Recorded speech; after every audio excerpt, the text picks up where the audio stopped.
On vous a toujours enseigné que la voie vers la prospérité passe par le don. Donnez de votre temps, de votre énergie, de votre confiance, donnez sans cesse. Pourtant, on vous a caché la réalité profonde. Il existe 5 éléments que vous ne devez absolument jamais céder. Jamais. Sous aucune circonstance. Car en les abandonnant, vous invitez la misère dans votre existence, comme un aimant attire le métal. Les Juifs maîtrisent ce mystère depuis des siècles. C'est ce qui explique leur générosité sélective, ils offrent certaines choses avec ouverture, mais restent intransigeants sur d'autres. Ils savent précisément quoi partager pour croître et quoi sauvegarder pour éviter la ruine totale. Aujourd'hui, je vais vous dévoiler ces 5 éléments que vous lâchez sans doute inconsciemment. Des éléments qui minent votre fortune au quotidien. Des éléments qui clarifient pourquoi, malgré vos efforts acharnés, vous piétinez sur place. Shalom. Je me présente, je suis le rabbin Jacob. Depuis plus de 2 décennies, j'ai plongé dans les enseignements qui ont permis à mon peuple de s'épanouir malgré les pires tourments historiques. À présent, je transmets cette connaissance ancestrale à vous. Ce que vous allez découvrir pourrait vous surprendre, car cela contredit tout ce qu'on vous a inculqué. Mais si vous suivez jusqu'au bout et intégrez ces leçons, votre situation économique sera transformée à jamais. La première chose à ne jamais céder, votre autorité de choix. C'est la brèche initiale vers la perte de richesse, et presque tous commettent cette erreur. À chaque fois que vous permettez à autrui de trancher à votre place, vous renoncez à votre autorité. À chaque fois que vous sollicitez une autorisation pour suivre vos aspirations, vous renoncez à votre autorité. À chaque fois que vous attendez l'assentiment d'autrui avant de passer à l'action, vous renoncez à votre autorité. Et en cédant cette autorité de choix, vous cédez aussi votre potentiel à générer de l'abondance. Les démunis recherchent perpétuellement la validation extérieure. Ils consultent leur entourage familial pour savoir s'ils doivent initier cette entreprise. Ils interrogent leurs compagnons sur la pertinence de ce pari audacieux. Ils sondent tout le monde, sauf leur propre intuition. Et que survient-il? Leurs proches, qui n'ont jamais osé l'aventure ni édifié de fortune, les dissuadent. C'est trop périlleux. Tu risques de tout dilapider. Reste dans ton cocon sécurisé. Et l'indigent se soumet. Il transfère son autorité de choix à des individus qui n'ont jamais accompli ce qu'ils visent. Résultat, il demeure dans la précarité. Les Juifs adoptent l'approche inverse. Dans notre héritage culturel, existe le principe de Ishtadlou, qui évoque l'initiative individuelle. Cela signifie que vous devez formuler vos propres jugements et avancer avec résolution. Vous pouvez recueillir des avis. Vous pouvez puiser dans la sagesse collective. Mais le verdict ultime vous revient, et à nul autre. Le Talmud proclame, celui qui s'appuie sur le discernement d'autrui pour progresser ne surpassera jamais ce discernement limité. Considérez le récit d'Abraham. Lorsque l'Éternel lui ordonna de quitter sa terre natale, sa lignée et le foyer paternel, Abraham ne consulta pas ses concitoyens. Il n'organisa pas de vote pour évaluer l'idée. Il statua seul et agit promptement. C'est ainsi qu'il devint l'ancêtre des peuples. Les entrepreneurs juifs les plus illustres de tous les temps partageaient cette vertu. Ils prêtaient l'oreille aux recommandations, certes, mais conservaient leur autorité de choix. Ils ne la déléguaient à personne.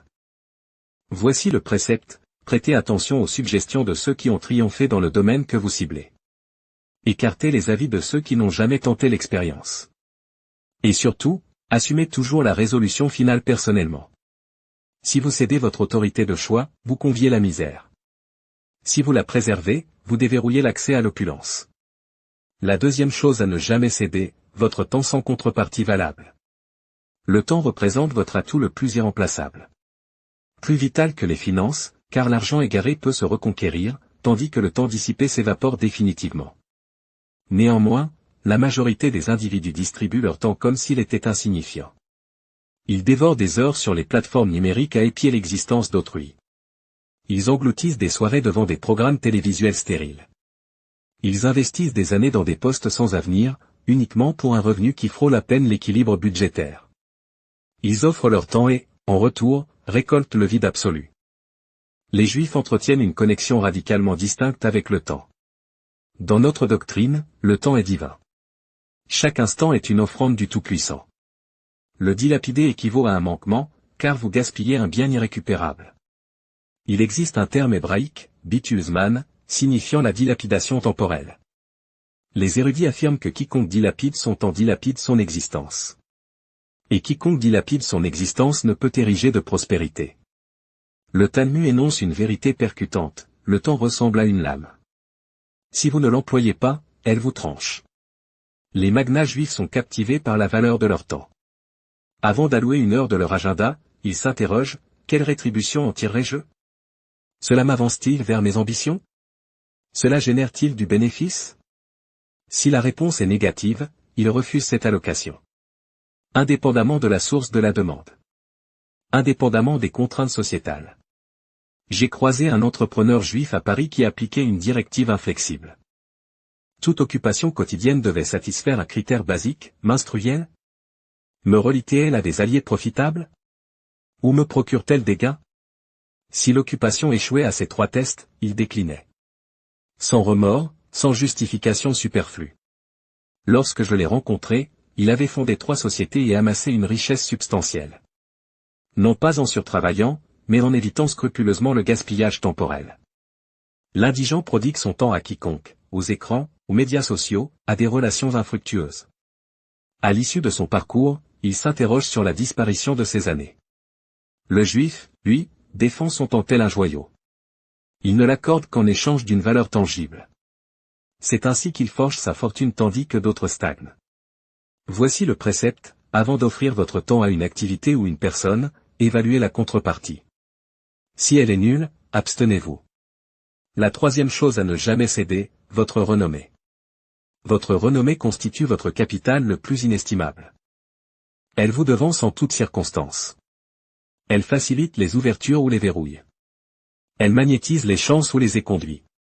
Une fois ternie, elle est quasiment impossible à restaurer. Les démunis sous-estiment la portée de leur renommée. Ils trichent sur des détails mineurs. Ils négligent leurs engagements. Ils se présentent avec du retard. Ils bâclent leurs tâches. Ils croient que cela passe inaperçu, mais chacun observe et retient. Et lorsque surgit une perspective, nul ne les considère, car leur renommée les a déjà discrédités. Les Juifs sont intensément attachés à leur renommée, et cela représente l'un des piliers essentiels de leur réussite. Dans notre legs spirituel, persiste la notion de Chilul Hashem, la souillure du nom divin. Cela implique qu'un Juif mal agissant ne salit pas seulement sa personne, mais l'ensemble de sa collectivité et même l'essence divine. C'est une charge immense, expliquant pourquoi les Juifs accordent une telle importance à leur renommée. Le Talmud déclare, une bonne renommée surpasse l'huile fine. Cette huile était un bien luxueux dans l'Antiquité. Pourtant, les sages insistent, votre renommée vaut davantage.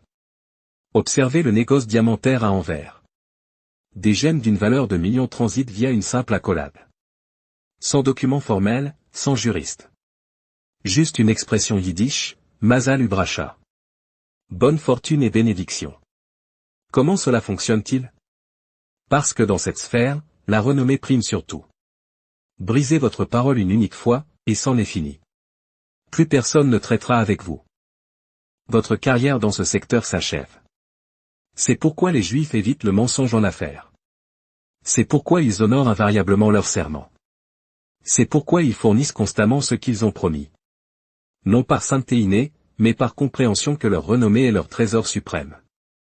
Un Juif peut dilapider sa fortune entière et la rebâtir en peu d'années, car sa renommée lui ouvrira des voies. On lui avancera des fonds.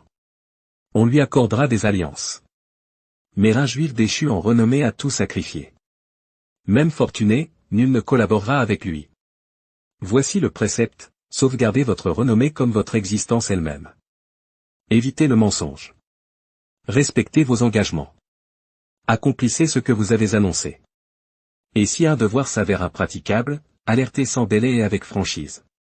Votre renommée s'édifie patiemment, choix après choix, année après année, mais un faux pas peut l'anéantir instantanément. Ne cédez jamais votre renommée. C'est le gage d'une indigence éternelle. La 4e chose à ne jamais céder, votre vitalité aux individus néfastes. Votre vitalité est finie. Chaque matin, vous émergez avec un quota défini de force mentale, affective et corporelle. La manière dont vous la déployez dicte vos accomplissements. Les démunis la dissipent auprès de compagnons inappropriés. Ils consacrent des heures à des amis géniards chroniques. Ils absorbent les tourments de personnes réfractaires aux remèdes. Il tente de persuader des esprits fermés. Il s'épuise en conflit avec des entités négatives qui siphonnent leur vigueur. À la clôture de la journée, ils manquent de réserve pour édifier leur propre destin. Les Juifs possèdent une sagesse millénaire sur ce point. Le Talmud conseille, fuis un voisin malfaisant et ne t'allie pas aux pervers. Ce n'est pas de la dureté, c'est de la stratégie. Les érudits saisissaient que la vitalité est transmissible. Fréquenter des âmes sombres vous assombrit. Côtoyer des perdants vous imprègne de leur routine d'échec. Inversement, s'entourer de vainqueurs, de bâtisseurs, d'aventuriers vous infuse leur dynamisme. Vous intégrez leurs pratiques, vous haussez votre calibre. Un adage juif énonce, chemine avec les savants, et tu gagneras en sagesse, chemine avec les insensés, et tu pâtiras. Les ticônes juifs sont rigoureusement sélectifs quant à leur cercle. Ils ne prodiguent pas leur vitalité au premier venu. Ils optent consciemment pour des entourages qui les propulsent, les défient, les motivent. Ils se détachent sans scrupule des influences toxiques, fussent-elles familiales ou amicales de longue date, car ils reconnaissent que leur vitalité est trop rare pour être scandérée. Permettez-moi une interrogation franche. Examinez les 5 individus avec qui vous interagissez le plus. Calculez leur revenu médian. Il est probable que votre propre gain gravite autour de cette moyenne. Ce n'est pas fortuit, c'est une règle universelle. Vous vous modelez sur votre entourage. Voici le précepte, effectuez un bilan de vos relations. Repérez ceux qui vous épuisent, vous démotivent, vous freinent. Réduisez les interactions au minimum vital. Augmentez les moments avec ceux qui vous exaltent, vous stimulent, érigent des œuvres. Ne cédez jamais votre vitalité aux influences délétères. C'est la route express vers la dénuement. La 5e chose à ne jamais céder, votre confiance dans la démarche. C'est l'ultime et peut-être la plus cruciale. L'abondance ne s'érige pas en un éclair. Elle s'élabore sur des années, voire des décennies. C'est une évolution graduelle, souvent imperceptible. La plupart capitulent avant d'apercevoir les fruits. Ils entament une initiative avec ferveur. Ils s'acharnent des semaines, des mois peut-être. Face à l'absence de retour rapide, ils renoncent. Ils pivotent vers ailleurs. Ils repartent de zéro, perplexes face à leur stagnation. Les Juifs manifestent une endurance remarquable en matière de prospérité. Une endurance qui paraît quasi divine aux yeux d'autrui. Une anecdote talmudique illustre cela. Un homme semait un caroubier. Un voyageur l'interpella, pourquoi cet arbre? Il fructifie en 70 ans. Tu ne vivras pas pour en goûter. L'homme répliqua, à ma naissance, j'ai découvert des caroubiers semés par mes aïeux. Je sème pour mes descendants. Voilà l'esprit juif. Ils raisonnent en lignée, non en égaux solitaires. Ils ensemencent sans escompter la moisson personnelle, mais ils ensemencent néanmoins, par confiance dans la démarche. Le Talmud affirme, il ne t'incombe pas d'achever la tâche, mais tu n'es pas exempté de la poursuivre. Les démunis exigent des fruits immédiats. Ils visent la richesse en 6 mois. Ils chassent les astuces expéditives. Face à l'échec, ils désertent. Les Juifs perçoivent la richesse comme un ultramarathon, non un dash. Ils saisissent que chaque geste infime s'additionne temporellement. Ils saisissent que la constance et la ténacité surpassent la célérité et l'impatience. Contemplez les dynasties juives opulentes. Les Rothschild ont édifié leur empire sur des générations. Ils n'ont pas flanché au premier obstacle. Ils n'ont pas capitulé au premier revers. Ils ont persévéré, ère après ère, jusqu'à dominer financièrement l'histoire. Voici le précepte, lorsque vous lancez une entreprise, engagez-vous pour la durée, non pour un semestre ou une année, mais pour le temps requis. Quand les signes tardent, ne doutez pas de la démarche. Persistez à semer, à irriguer, à œuvrer. Car l'abandonneur scelle son insuccès. Mais le persévérant cueille invariablement. Ne cédez jamais votre confiance dans la démarche. C'est l'ultime rempart contre une précarité infinie. Rappelons ces 5 éléments à ne jamais lâcher pour accéder à l'opulence. Premièrement, ne lâchez jamais votre autorité de choix. Recueillez les opinions, mais statuez toujours seul. N'autorisez personne à piloter votre destin. Deuxièmement, ne lâchez jamais votre temps sans rétribution. C'est votre bien suprême.